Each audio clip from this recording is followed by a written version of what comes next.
Hello guys. I am Jack. Today I am here with very interesting horror story. Let's move to the story of a woman on the tree. There were stories that went around about beastly people living in the trees.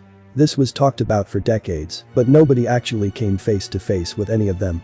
The new family that moved in the big white house on the corner of Elm Street were very curious, especially since their dad worked in a lab. This would be one story to investigate upon.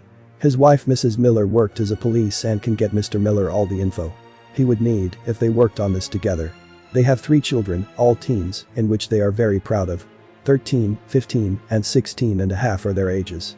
In the neighborhood are many kids and teens, so Mrs. Miller has a lot on her hands. She does a neighborhood check every night to make sure everyone is in their homes by 11 p.m. the latest. The town is very small, so neighborhood checks are required for her job. Nobody is allowed in the woods after 11 p.m. because supposedly that is when those beastly creatures come out to play. Nobody has ever saw one, but people have been missing after 11 p.m. So in this small town, the rules must be obeyed. The ones who didn't obey went missing and never were found. The last time a report was made was several months ago. Now even the parents had to obey this rule unless they work night shift or they have a reason for being outdoors after 11 p.m. Mr. Miller had other plans up his sleeve. He wanted to get to the bottom of this nightmarish rumor and prove to all the townspeople that this is just rumor people have made up. He made up a plan to sneak out of the house when everyone is sleeping. He will bring with him a flashlight and camera along with many other items in his pack sack. He will prove to everyone that there is nothing to be scared of and that it was a rumor overused. After the countdown was done and everyone was in their homes, Mr. Miller escaped out of his own home around 2 a.m. Everyone in his house was sound asleep including his wife Mrs. Miller. She had no idea what her husband was up to. Their 15-year-old son Daniel had an idea what his dad might do because he heard him talking on the phone to a co-worker. But he didn't say anything to his mom because he wasn't sure if he heard his dad right.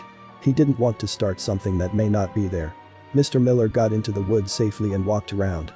He saw tiny things flying around the trees. They looked like bats, so he didn't assume anything, he just kept on walking. At the end of the woods was a white brick wall. A creature was sitting there staring over at Mr. Miller. She started off being tiny and grew to people's size. Mr. Miller then started to panic and asked her what she wanted. She told him not to come any closer and to back away.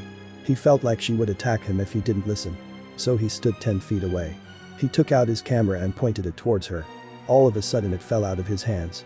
She felt threatened with him invading her space. She warned him that if he didn't listen they would have to shrink him their size and tie him to a nest. Mr. Miller didn't listen so 10,000 beastly creatures flew towards him and grabbed his body, like as if he was nothing they had shrunk him to the size of a bat. They tied him tightly in the nest at the top of a tree. The next day when Mrs. Miller did the count she realized one person was missing and figured out that it was her husband. She was very upset that he couldn't listen to the one rule that could have saved his life. Now even though she does not want to enter those woods, she may not have a choice because someone she loved to death was in there. The father of her 3 teen kids. A whole crew of police were sent in the woods to do a search on Mr. Miller. They looked everywhere and there were no signs of him. The trees were silent and the only thing heard in there was a bird sitting on top of the tree. Little do they know the bird voice was Mr. Miller. He was turned into a bird and so was every other person that entered those woods and disrupted the beastly tree woman. They became her servants and will never be turned back to themselves again. Years have passed and Mr. Miller escaped the woods. The only problem is that he will never be human again. He remained to be a bird that will never die. Every night he sat on the windowsill facing his wife's bedroom. He would stare in for a long time and eventually fall asleep.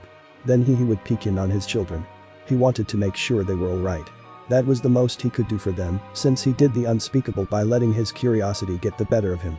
The rule still stands the same, nobody has ever gone back into the woods since Mr. Miller. The rumor still lived on because he proved that something does exist in the woods. The tree woman traps her curious victims by testing out their curiosity. Then her people come to collect its body, shrink them and turn them into a bird that will never die. They can roam around as much as they want to, but they will never be human again.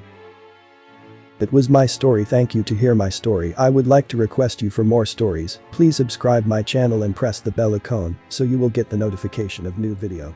If you have any question or your opinion, please let me know in comments below. Thank you.